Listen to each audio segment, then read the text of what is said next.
हमने उसमें कौन कौन से टाइप यूज किए हैं उसको पता करना हो कि ये वेरिएबल किस टाइप का है, इंटीजर टाइप है, फ्लोट टाइप है या स्ट्रिंग टाइप है, उस टाइप को पता करने के लिए कुछ कमांड्स हैं। ऐसा लिखा जाता है जैसे टाइप 10,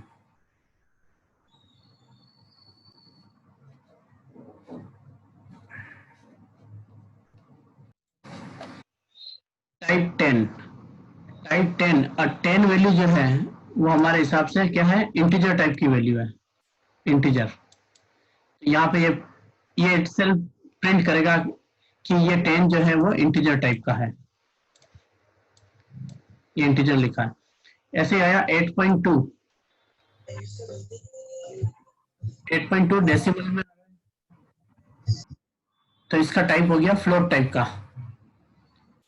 22/7, तो सबसे पहले आपको टाइप कमांड लिखना है और ब्रैकेट में जो भी वैल्यू आपको लिखनी है, चाहे वो स्ट्रिंग हो, इंटीजर हो, फ्लोट हो, वो आप लिखेंगे तो उसके जस्ट नीचे वो बता देगा कि आप कि ये जो वैल्यू है वो किस टाइप की है, फ्लोट टाइप की है। फ्लोट कैसे होगी, 22/7 डिवाइड होगा तो 3.14 आएगा, यानी डेसिमल आ रहा है, तो it means this value is the float type.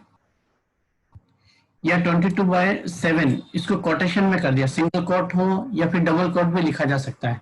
तो कोटेशन के अंदर जो भी आप लिखते हैं, चाहे वो टेक्स्ट हो, नंबर हो, वैल्यू हो, कुछ भी हो, वो हमेशा स्ट्रिंग टाइप होता है, क्योंकि string type always we will write in quotation mark. -18.6 है, ये भी फ्लोट टाइप हो गया। हेलो पाइथन आपने लिखा डबल कोट में, ये स्ट्रिंग टाइप हो गया। टाइप में हमने लिखा ट्रू, तो ये बुल टाइप का हुआ, क्योंकि ट्रू और फॉल्स को शो करता है, बुल टाइप या बुलियन टाइप। तो आप ये ट्रू जब भी लिखो तो टी कैपिटल लिखना, बाकी स्मॉल लिखना, RUE। ये बुल ट्रू के लिए आया है और ये फॉल्स के लिए ये बुल आया है। 8 ग्रेटर देन 5, हम ये कंडीशन चेक करा रहे हैं, ये क्या ट्रू है क्या, तो ट्रू है, तो ट्रू कौन शो करता है, बुल टाइप, तो बुल आ गया इसमें।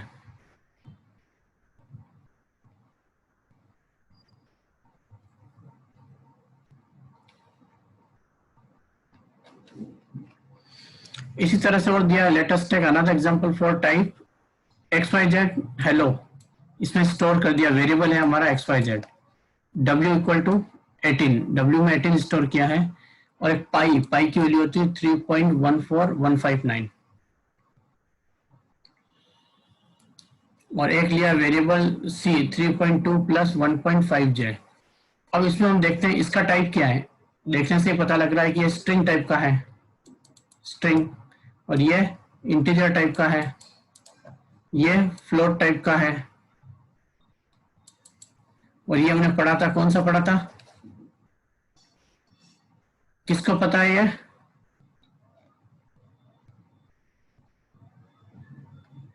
जिसमें आपका फ्लोट भी है और ये इमेजिनरी वैल्यू भी है, तो ये कहलाती कॉम्प्लेक्स, कॉम्प्लेक्स टाइप का है ये। तो इसी को इन्होंने वापस से किया है, ये तो वेरिएबल असाइन किया सारे, अब इनको प्रिंट किया 1 by 1, टाइप XYZ को टाइप किया, type W, type pi, type C।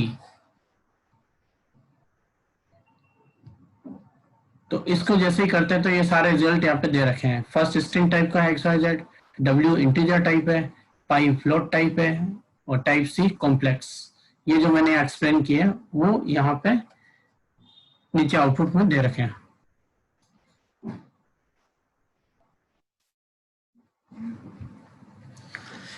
Value of the variable object.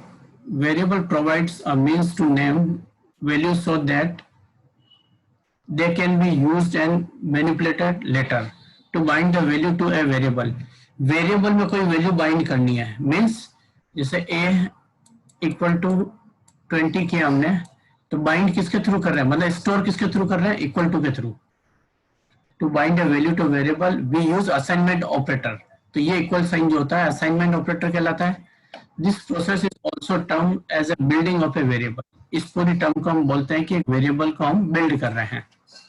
तो इसका असाइनमेंट ऑपरेटर है इक्वल टू, तो इसमें स्टोर कर सकते हैं मैथ्स इक्वल टू 87, और प्रिंट मैथ्स, तो आपका रिजल्ट आ जाएगा 87। 87 क्यों आया, क्योंकि मैथ्स को हमने प्रिंट किया और मैथ्स में क्या पढ़ा है 87, तो ये यहाँ पर प्रिंट हो जाएगा। तो मैथ्स तो हो गया नेम ऑफ द वेरिएबल, 87 हो गया value of the variable.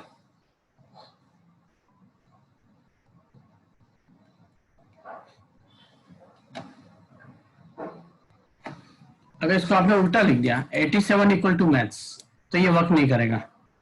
Value आपने लेफ्ट साइड में लिख दी और वेरिएबल राइट साइड लिख दिया, तो दिस इज एन एरर, तो ये एक एरर शो करेगा, ये रॉन्ग सिंटैक्स है इससे।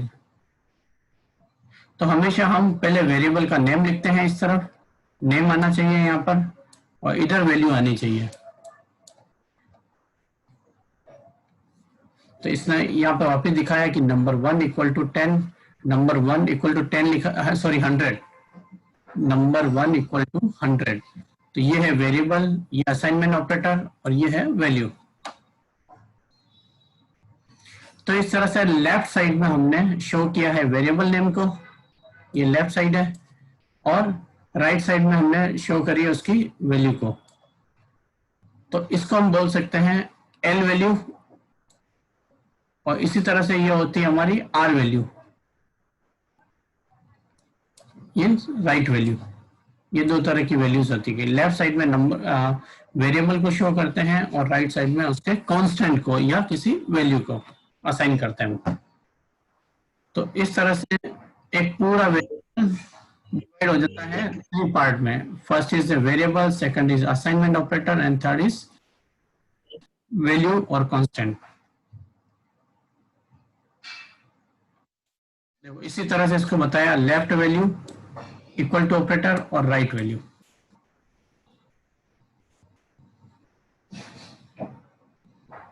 उसी वक्त डायग्राम से बताया इन्होंने, वेरिएबल नेम है, असाइनमेंट में इक्वल टू आ जाएगा और डाटा मीन्स कोई भी वैल्यू यहाँ पे लिख देंगे हम।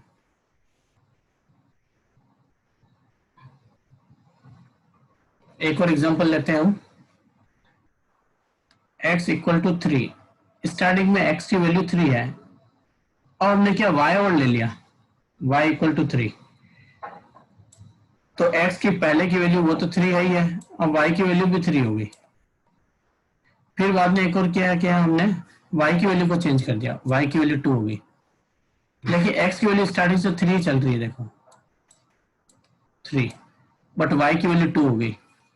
अब लास्ट में जो भी वैल्यू आ रही है x और y को अगर प्रिंट करते हैं तो x हमारा 3 प्रिंट होगा और y हमारा 2 प्रिंट होगा, लास्ट जो वैल्यू होगी वही प्रिंट होगी।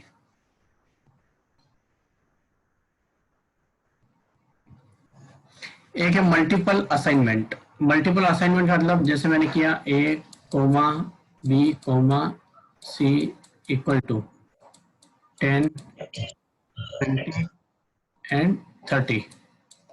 तो a में स्टोर हो रहा है 10, b में स्टोर हो रहा है 20 और c में स्टोर हो रहा है 30। तो इस तरह से एक साथ हमने 3 वेरिएबल में वैल्यू का असाइन कर दी। तो एक ही लाइन में हमने मल्टीपल असाइनमेंट डिफाइन किया। तो इसी का लिखा है जैसे वेरिएबल 1, वेरिएबल 2, वेरिएबल 3 कितने भी हो सकते हैं। वैल्यू 1 स्टोर करी वेरिएबल 1 में, वैल्यू 2 वेरिएबल 2 में और वैल्यू 3 वेरिएबल 3 में। इस तरह से कितनी भी मल्टीपल वैल्यूज हम ले सकते हैं। यहाँ पे दिया जैसे कोई मैसेज आपको शो करना है कौन से डे में और कितने टाइम पर, तो मैसेज हमने मीटिंग डाल दिया है, डे हमने मंडे डाल दिया और टाइम 9 ले लिया। इसी तरह से एक और एग्जांपल है x, y और 2, 3 means x store the value 2 and y store the value 3।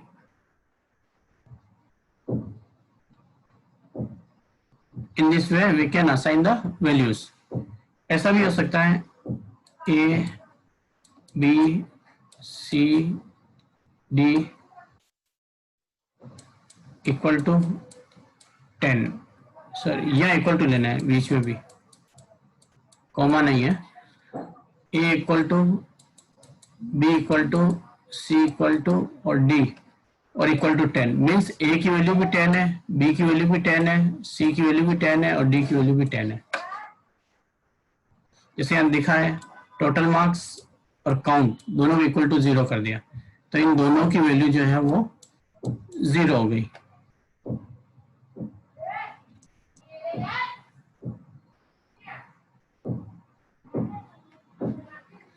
ये वेरिएबल नेम्स के कुछ रूल्स लिख रखे हैं, जैसे हम कोई असाइन करते हैं, जैसे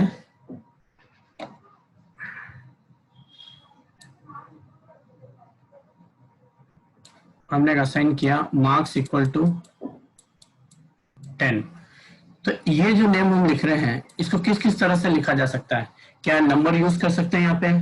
क्या इसमें बीच में यूज कर सकते हैं? तो इसी के कुछ रूल्स हैं, वो हम पढ़ते हैं। ए variable name must start with an alphabet, यानी जब भी वेरिएबल दो तो फर्स्ट लेटर अल्फाबेट ही होना चाहिए। हमारा फर्स्ट लेटर है एम, तो ये नंबर से स्टार्ट नहीं होगा। ये कैपिटल भी हो सकता है, स्मॉल भी हो सकता है, और एन अंडर स्कोर कैरेक्टर, ये अंडर स्कोर भी लिख सकता है, जैसे अंडर स्कोर पे लिख दिया हमने मार्क्स, ऐसा भी लिखा जा सकता है। ए variable name can not contain spaces, इनके बीच में कहीं स्पेस नहीं होना चाहिए। जैसे हमने लिखा MAR, फिर स्पेस दे दिया, फिर KS लिखा, तो वो अलाउ नहीं है, इसमें वो एरर शो करेगा। A variable name contain any number of letters, digits and underscore, not the character apart from this are allowed. Variable name के अंदर लेटर ले सकते हो, डिजिट्स ले सकते हो, और अंडरस्कोर भी ले सकते हो, ठीक है। वो कैसे देखते हैं, जैसे मैंने स्टूडेंट अंडरस्कोर नेम, आगे मैंने लिख दिया 1, नेम 1 इक्वल टू, जो भी नेम आपको स्टोर करना है कोटेशन में स्टोर कर दो। तो इसमें देखो स्पेस नहीं दिया, मैंने अंडरस्कोर यूज किया है, कैपिटल लेटर भी यूज किया है, और नंबर भी यूज किया है। तो इस तरह से हम वेरिएबल को असाइन कर सकते हैं, स्पेस नहीं देना है आपको। Python keyword can not be used as a variable name. Keyword का मतलब, जैसे मैं असाइन कर दूं, जैसे मान लो प्रिंट इक्वल टू 10, तो यहाँ तो प्रिंट इक्वल टू 10 ये तो वेरिएबल हो गया हमारा, जबकि प्रिंट स्टेटमेंट तो हम किसी चीज को प्रिंट करने के लिए करते हैं। तो ये हमारा कीवर्ड है, फिक्स वर्ड है, यानी इसका खुद का फंक्शन है पाइथन का। तो फंक्शन को एज ए वेरिएबल हम यूज नहीं कर सकते हैं। तो इसने लिखा है Python keyword can not be used as a variable name. ये हमारा कीवर्ड है, फिक्स वर्ड है इसका पहले से, इसको नहीं यूज नहीं कर सकते एज ए वेरिएबल। अगर हमने ऐसा किया एक और कि जैसे ए, और एक और लिखा कैपिटल में नेम इक्वल टू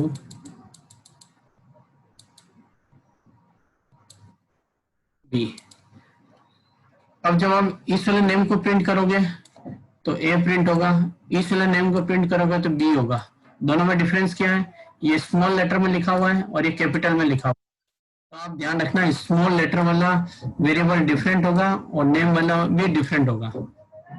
तो इन दोनों में डिफरेंस है, चाहे स्पेलिंग सेम है, लेकिन कैपिटल और स्मॉल केस का इसमें डिफरेंस है, तो दोनों वेरिएबल डिफरेंट माने जाएंगे। तो ये लिखा variable names are case sensitive, that is name and name, small और capital are two different variables, दो वेरिएबल बन जाते हैं।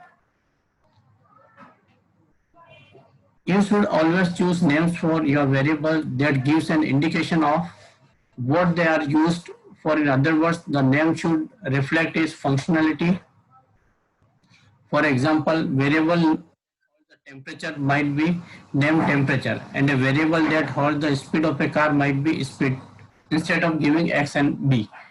ये यूं कहना चाह रहा है, अगर आपको किसी गाड़ी की स्पीड को आपको शो करना है एज ए वेरिएबल, अगर मैंने स्पीड लिख दी a equal to 20 kilometre per hour है इसकी, तो a देखने से थोड़ी पता चल रहा है कि a इक्वल टू 20 क्या है।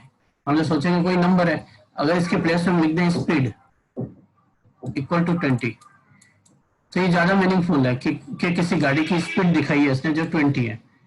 तो हम जब भी प्रोग्राम बनाए तो वेरिएबल जो ले थोड़ा सा मीनिंगफुल होने चाहिए, जिसको देखते पता लग जाए कि इस प्रोग्राम में क्या हो रहा है। तो इसी तरह से कह रहा है कि टेम्परेचर के लिए वेरिएबल लेना है तो टेम्परेचर या टेम्प ले लो, और किसी कार की स्पीड को शो करना है तो स्पीड वेरिएबल हम ले सकते हैं।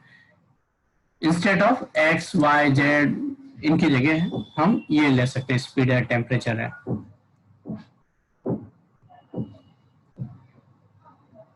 कुछ वैलिड इसमें दे रखे हैं इन्होंने variables name. Unit per day, देखो यूनिट पर डे, दो अंडरस्कोर यूज किए, एक वेरिएबल बना पूरा। डे ऑफ वीक, ये एक वेरिएबल है। Student underscore name, father underscore name, इसमें टोटल का टी कैपिटल है, एम कैपिटल है, स्पेस कहीं भी नहीं है, देख लो। एज अलग है, अमाउंट अलग है, A24 अलग है, और इनवॉइस नंबर। इस तरह से हम वेरिएबल्स को डिफाइन कर सकते हैं।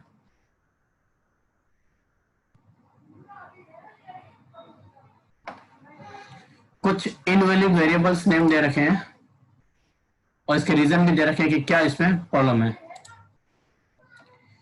3D ग्राफ, देखो पहले नंबर ले लिया इन्होंने, तो ये इनवैलिड हो गया। नंबर से स्टार्ट नहीं होता है, नंबर बीच में ले सकते हो। रोल हैश नंबर, कोई स्पेशल कैरेक्टर हम नहीं दे सकते हैं, स्पेशल कैरेक्टर होगा तो एरर देगा। फर्स्ट और नेम के बीच में देखो स्पेस है, तो स्पेस से ये रॉन्ग हो गया। डॉट्स हम यूज नहीं कर सकते हैं। वाइल, वाइल भी एक कीवर्ड है इसका, जैसे प्रिंट होता है वैसे वाइल भी होता है इसके अंदर एक, तो ये भी एक कीवर्ड है, ये अलाउ नहीं है।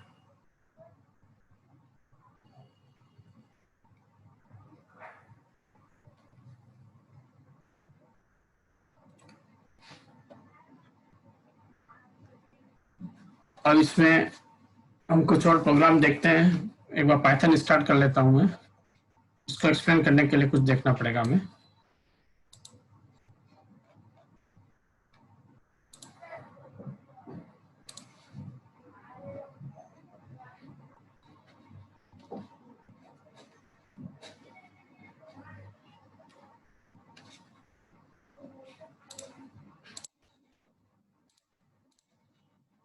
हम इसे लिखते हैं जैसे a equal to input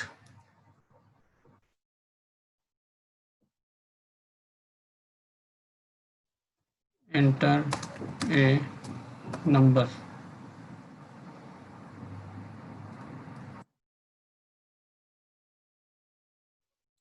number 1 कर देता हूँ, इसमें कोई एक 1 नंबर हमें यूज करना है। तो ये तो इनपुट, यानी हम इसमें एंट्री डालेंगे और ये जस्ट मैसेज, हमारी स्क्रीन पे मैसेज आएगा कि हमें क्या एंटर करना है।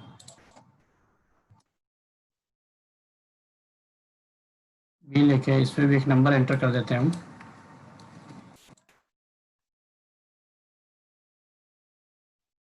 नंबर 2। इन दोनों का हम सम कराते हैं।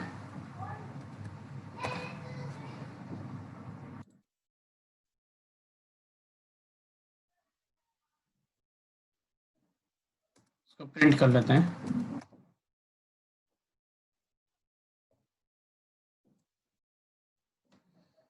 इसको रन करते हैं हम, तो सेव कर लिया जाए। पहले सेव के लिए पूछेगा रन से पहले। जो हमने फर्स्ट लिखा था इनपुट एंटर है नंबर, तो ये एंटर है नंबर 1 लिखा रहा है। जो इनपुट लिखा है उसकी वजह से कर्सर हमें मिल रहा है। हम यहाँ लिख लेते हैं 25, नेक्स्ट नंबर लिखते हैं 30। नेक्स्ट था हमारा सम, क्या इसका एडिशन होगा? किसी को पता है? पहले क्लास में अटेंड कर रखा है?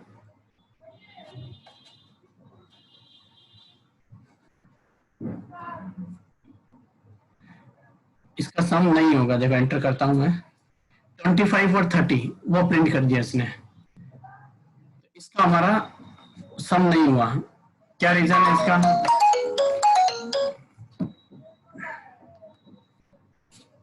इसका रीजन है कि हमने वहां असाइन नहीं किया कि ये इंटीजर टाइप की वैल्यू है, कैरेक्टर है, क्या है, वो हमें नहीं पता। तो इसने एज ए स्ट्रिंग ही इसको प्रिंट कर दिया। 25 लिखा था 25 लिख दिया, 30 है तो 30 लिख दिया। तो हमें वहां डिफाइन करना जरूरी है, तो हम उसको डिफाइन करते हैं। या अगर हम लिख दें इंट, और ब्रैकेट में इसको क्लोज कर दें पूरा, ये इनपुट जो है हमारा इंट टाइप का है, तो पूरे को यहां से लेके यहां तक ब्रैकेट में क्लोज कर दिया। इसको भी ऐसे ही कर देते हैं।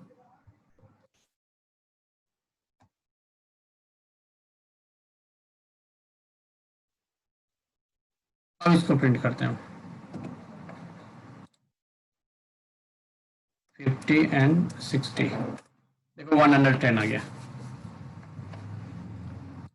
ठीक है, इसमें भी आप चाहें तो मैसेज डाल सकते हैं, सम ऑफ नंबर्स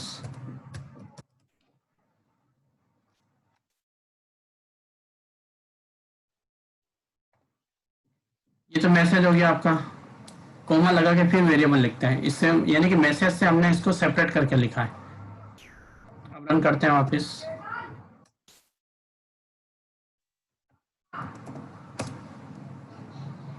ये आ गया आपका रिजल्ट। चाहे आप इंट लिखें या इसमें एक चीज और दे रखी है, इनपुट एंटर फर्स्ट नंबर, इन्होंने यह डाल दिया इवेलेट, कि इवेलेट हो जाए n1, तो इसको इंटीजर मान लेगा इवेलेट लिखने से। Input enter second number evaluate n2, तो अलग से लिखना पड़ेगा।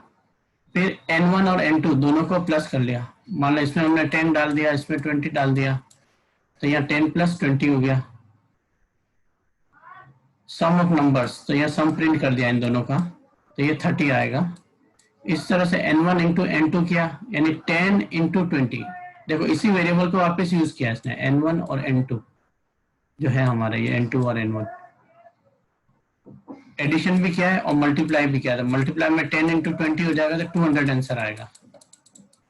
तो हम इवेलेट फंक्शन भी यूज कर सकते हैं, या पहले से ही आप इंट यूज करते हुए चलो।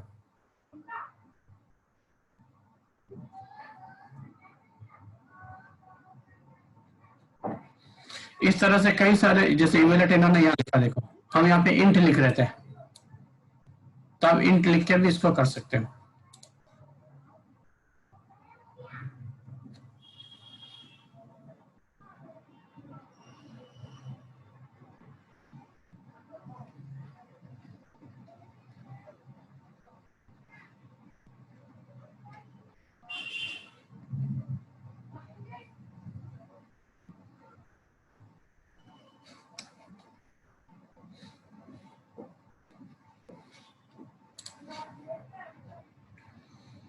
तो ये कुछ प्रोग्राम्स आपको दे रखे हैं, इनको भी आपको वापस से करना है।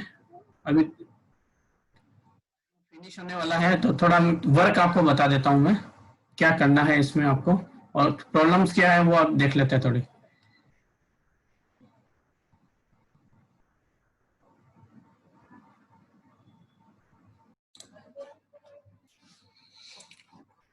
लास्ट जो देखा था उसके बाद है keywords.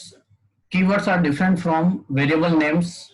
Keyword are the reserve words used by Python interpreter to recognise the structure of a program. Interpreter का पहले भी बताया मैंने कि आप जो भी प्रोग्राम लिखते हो उसको जैसे ही रन करते हो तो उसकी जो एरर देता है वो इंटरप्रेटर चेक करता है हमेशा।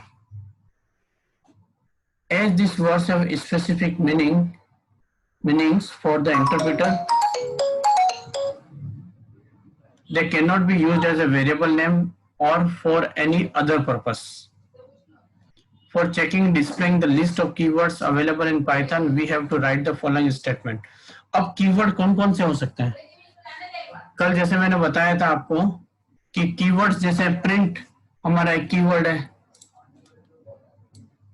ठीक है, हमने फॉर यूज किया, अभी फॉर भी हमारा कीवर्ड है। हमने एक इफ यूज किया, इफ भी हमारा एक फिक्स कीवर्ड है। इन कीवर्ड को वेरिएबल की तरह हम यूज नहीं कर सकते हैं, तो इसके लिए पेट दुख रहा, पेट में गोली है कहीं?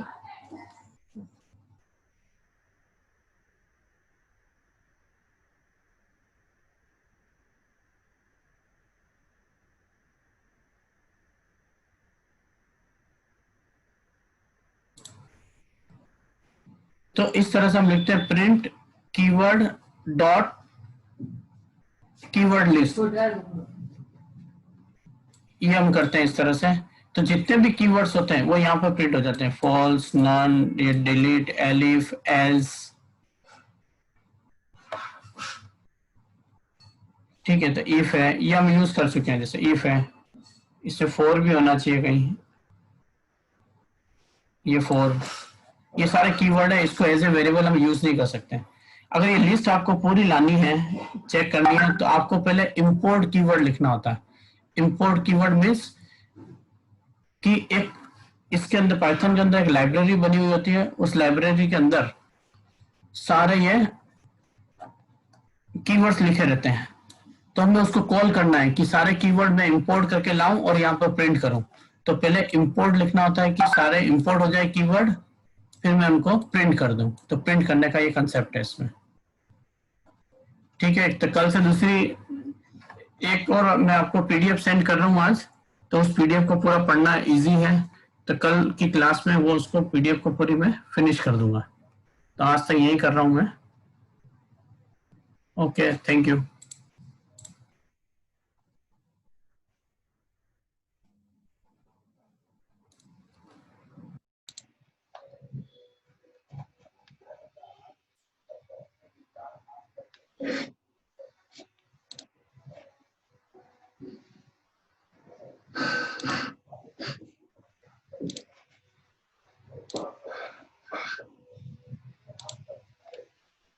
चलो, एक दो बच्चे और ज्वाइन हो रहे हैं, ज्वाइन होते ही स्टार्ट करते हैं इसको।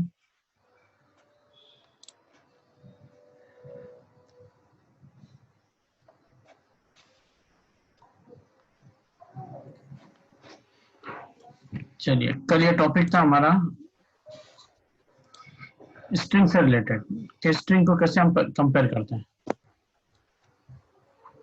स्ट्रिंग वाले में जैसे मैं बता रहा था, इसमें जैसे हम लिखते हैं ए बी सी डी, ऐसे करते हम जेड तक पहुंचते हैं।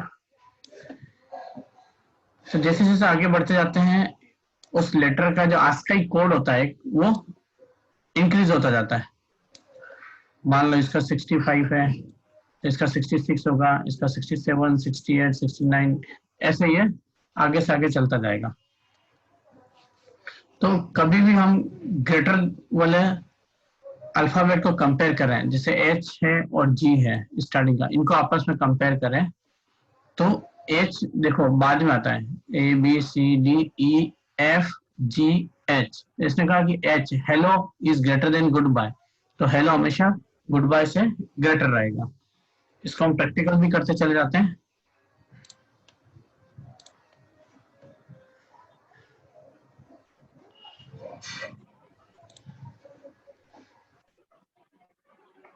यहाँ हम कर लेते हैं,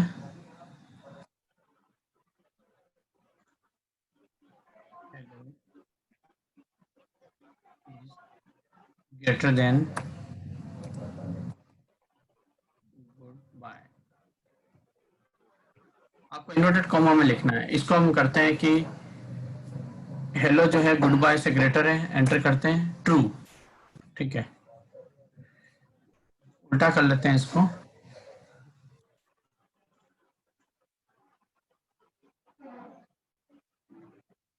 लेस कर लेता हूँ, फिर एंटर करता हूँ, तो ये फॉल्स आ गया।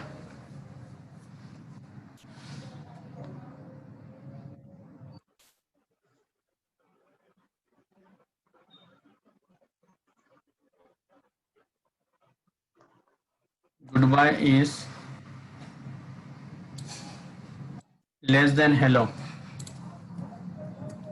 गुड बाय लेस है हेलो से, करते हैं एंटर, तो ट्रू है, क्योंकि गुड बाय तो छोटा है, जी छोटा है एच से, तो ये कंडीशन ट्रू है।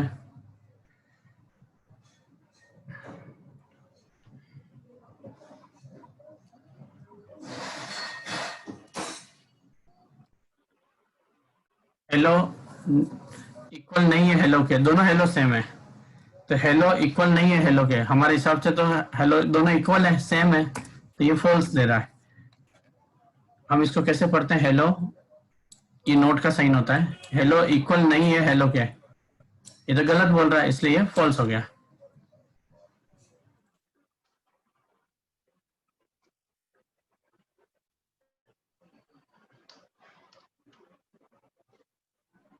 एक और देखते हैं,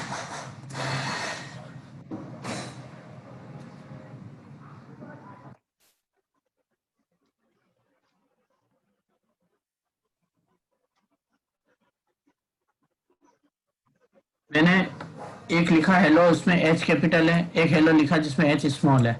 अब ये बोल रहा है कि हेलो इक्वल नहीं है हेलो के, सही है, चीज इक्वल नहीं है, तो ट्रू आ गया। इन दोनों में कंफ्यूजन एकदम क्लियर रखना आप लोग, इसमें दोनों इक्वल है, देखो एग्जैक्ट इक्वल है, तो इसने बोला हेलो इक्वल नहीं है हेलो के, तो हमारे हिसाब से इक्वल है, यानी ये गलत बोल रहा है। ये यहाँ बोल रहा है हेलो इक्वल नहीं है स्मॉल वाले हेलो के, तो सही बोल रहा है ये, तो ट्रू हो गया ये।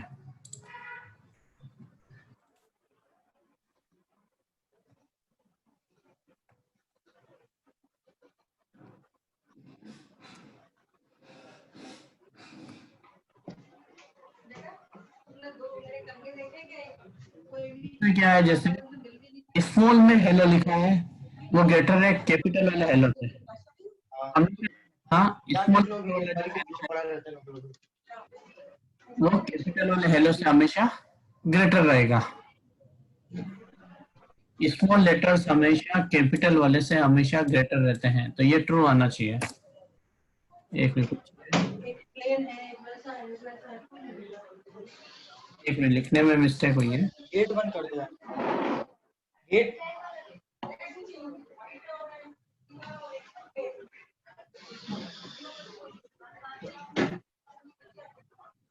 हाँ गेट बंद कर देना। ये ट्रू आया है।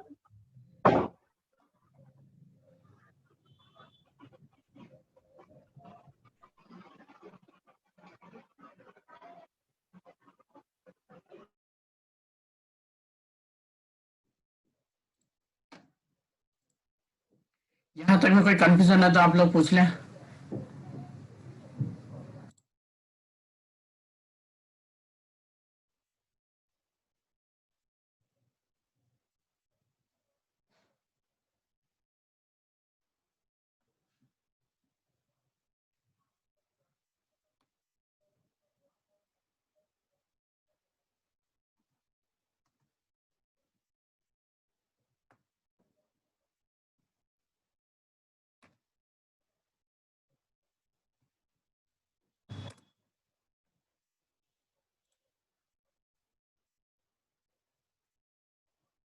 है किसी का प्रॉब्लम इसमें? नहीं है?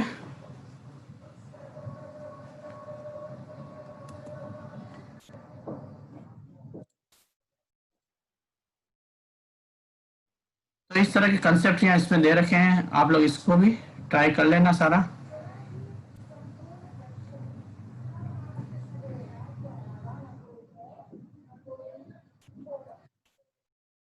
स्मॉल वाला ये यहाँ दे रखा है इन्होंने, जो मैंने अभी यूज कर लिया।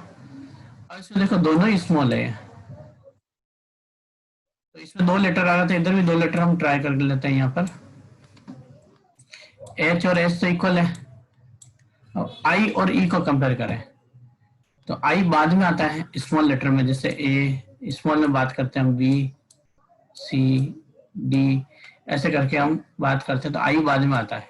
I बाद में आएगा और E पहले आ जाएगा, तो बाद वाला लेटर जो होता है वो हमेशा ग्रेटर होता है। तो इसने HI को ग्रेटर दिया है HE वाले से, तो ये ट्रू आ जाएगा। ये इसमें स्मॉल लेटर वाला हेलो कैपिटल वाले लेटर के हेलो से स्मॉल है नहीं है, क्योंकि स्मॉल वाले तो हमेशा ग्रेटर होते हैं, तो यहाँ फॉल्स आया है क्योंकि इन्होंने स्मॉल वाले को लेस बोला है यहाँ पर, इसलिए तो ये फॉल्स आया।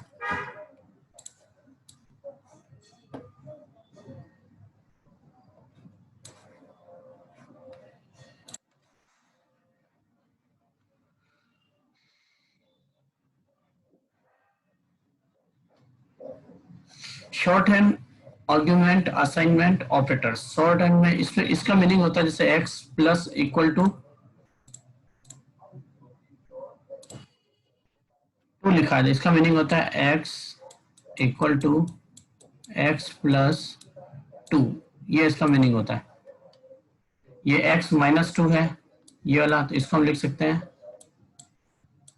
x equal to x minus 2। ये x इंटू 2 है, x equal to x into 2, x equal to x divide 2, x equal to x modulus 2, इस तरह से। ये x इक्वल टू x